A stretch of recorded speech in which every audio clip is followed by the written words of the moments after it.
Hey everyone, Scott here to discuss Training Day, starring Denzel Washington, Ethan Hawke, Tom Berenger, Scott Glenn, Harris Yulin, Raymond J. Barry, Cliff Curtis, Macy Gray, Dr. Dre, and Snoop Dogg, directed by Antoine Fuqua.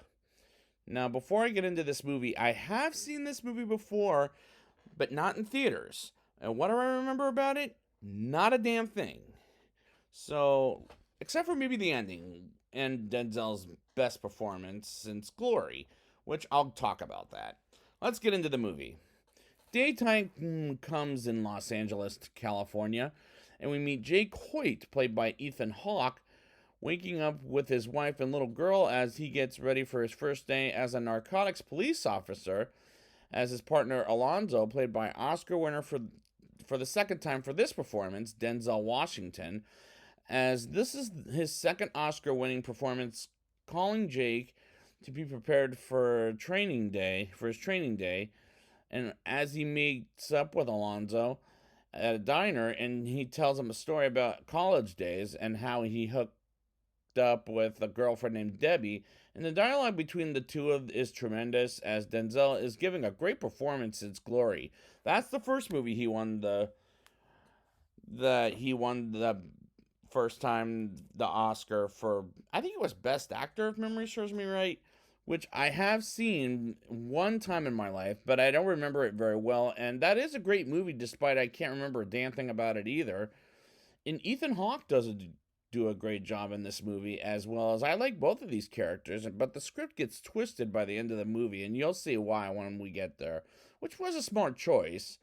Alonzo has some great lines like my motherfucker, except he says the N word, which is not one of my favorite words in general because I'm not a racist. And as the day goes by, Alonzo tells some good advice on how to be a narcotics business.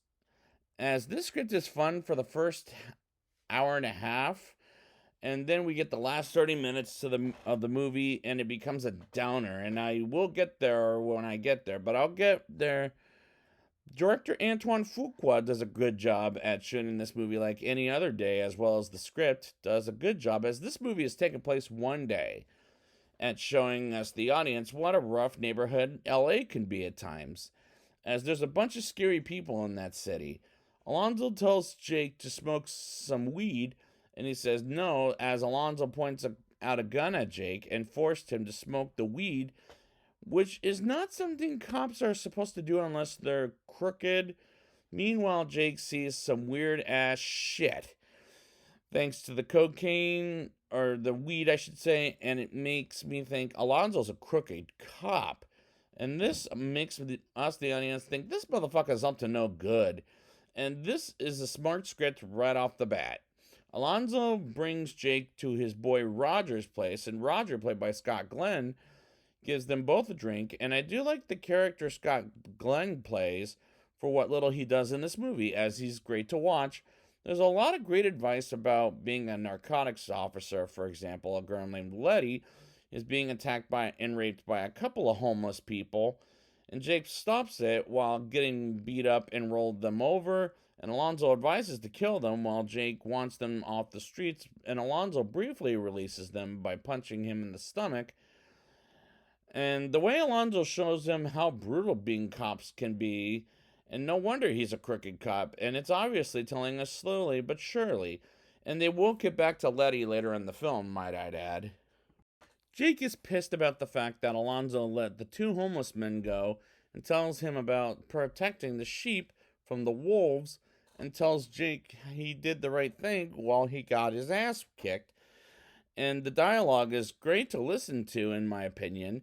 Alonzo and Jake asks Blue, played by Snoop Dogg, for crack while they go after him, as Blue is crippled and comes off rather harsh while Alonzo makes him vomit crack, as he's completely fucked, and confesses there's a drug dealer named the Sandman, and goes to the Sandman's house to get his wife, played by Macy Gray, asking for a warrant for the Sandman's arrest. And what the fuck are singers like Macy Gray, Dr. Dre, and Snoop Dogg doing in this movie?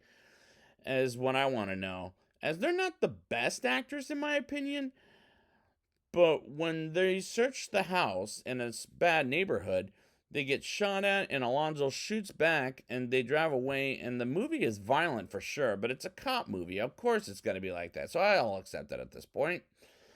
Alonzo and Jake enter a dangerous neighborhood that, hell, even cops can't go to because they'll get killed, as Alonzo lives there with his wife Sarah, played by Eva Mendes. And this was before I ever first saw her in the three movies of 2003: Too Fast, Too Furious, Once Upon a Time in Mexico, and another Denzel film, At a Time, as she has a son with Alonzo, as we're introduced to him playing video games. And I enjoyed these scenes, as the pacing in this movie is a great, as it runs perfect runtime at 2 hours and 2 minutes, as I didn't have a pacing problem whatsoever. Jake meets Lou Jacobs, played by Raymond J. Barry, Stan Gursky, played by Tom Berenger, and Doug Rossellini, played by Harris Yulin, as we talk and have a good laugh, which was an entertaining scene for what brief it goes on for.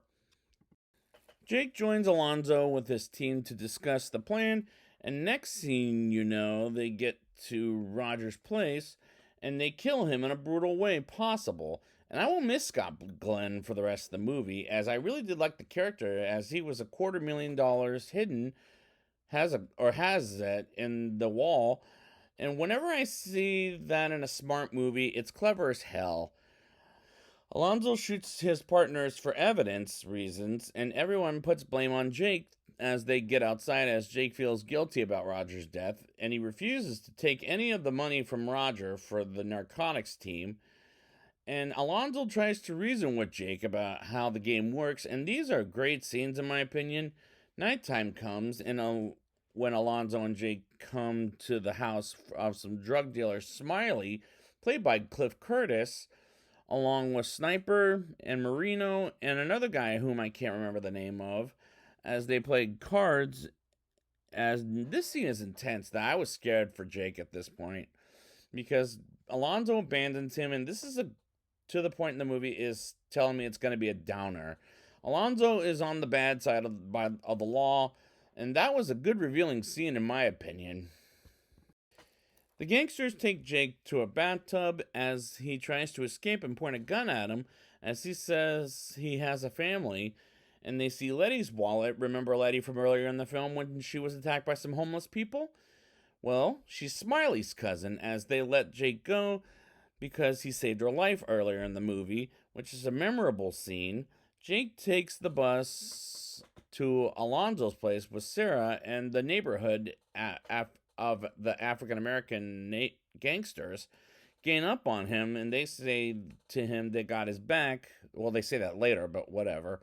Alonzo as against Alonzo, as he's about to go in, thanks to their son letting him in, while Alonzo shoots inside the house and while the kid is in there, which is pretty fucking dangerous. And Alonzo escaping the window to the top, and both Alonzo and Jake have a fist fight, and it eventually leads to the streets, and Alonzo monologues about deals and how King Kong has nothing on him, and the gangsters betray Alonzo, and Jake and the gangsters walk away from Alonzo like he's nothing, and gets shot by some thugs while driving, and Jake gets home to his wife and daughter, and the credits roll.